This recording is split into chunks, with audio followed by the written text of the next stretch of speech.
اس لیے حدیث شریف میں آتا ہے اللہ کے محبوب صلی اللہ علیہ وسلم نے فرمایا من اتا عراف او کاہنا، جو شخص عراف کے پاس آئے یا کاہن کے پاس آئے، لم تقبل صلاۃ 40 لیلہ، اللہ تعالیٰ 40 دن تک اس کی نماز قبول نہیں کرتا ہے، 40 دن تک، اور عقیدے کے ساتھ جائے گا تو وہ کافر ہو جائے۔ اب عراف کاہن کیا ہے؟ جو غیب کی خبریں بتاتا ہے۔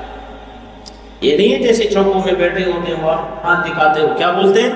ہاتھ کی لکیریں دیکھتا ہے، ہاں وہ لکیریں دیکھتا ہے، پھر کہتا ہے آپ کی قسمت بہت زبردست ہے، آئندہ آنے والے زمانے میں فلانے لڑکی کے ساتھ آپ کی شادی ہو گئی تو قسمت اور چمک جائے گی، اور اس کے بعد تو پتہ نہیں قسمت تمہاری بڑھ جائے گی اور پتہ نہیں کیا ہوگی تمہارے ساتھ، اور یار بیٹھا ہوا ہے ہاتھ دکھا رہا ہے، واہ واہ، وہ بدبخت جس کا قسمت کا یار ہے خود تڑے پر بیٹھا ہے تو اس کو ہاتھ دکھا رہے ہیں، نخ دلانا تم پر اس پر بھی۔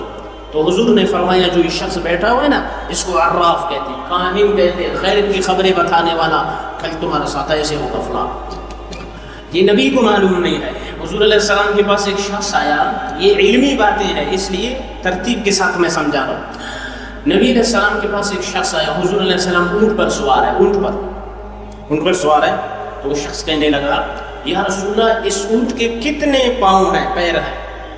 تو حضور نے فرمایا ٹھہرو، اتر گئے، گن لیا، فرمایا 4 ہیں۔ حالانکہ بتا بھی سکتے تھے اونٹ کے کتنے ہیں، 4 پیر، 4 ہیں، لیکن حضور نے فرمایا غیب کی خبریں میں بھی نہیں بتاتا ہوں، اللہ کے علم میں ہے، کوئی جانتا ہے، میں ایک مولوی بھی نہیں جانتا، آپ بھی نہیں جانتے، کوئی نہیں جانتا ہے، یہ تڑے والے کیا جانتے ہیں بیچارے، بھائی آپ جا گئے لکیریں۔ تو حضور نے فرمایا جو شخص عقیدے کے ساتھ جائے گا کہ یہ بندہ جانتا ہے اور اس کے پاس جا کے ہاتھ کی لکیریں دکھائے اور کہے کل کے بارے میں بتاؤ، میری قسمت بتاؤ، میرا فلاں بتاؤ، یہ شخص کافر ہو جاتا ہے، کافر، فقد کفر۔ یہ شخص کیا ہوتا ہے؟ بتاؤ، کافر۔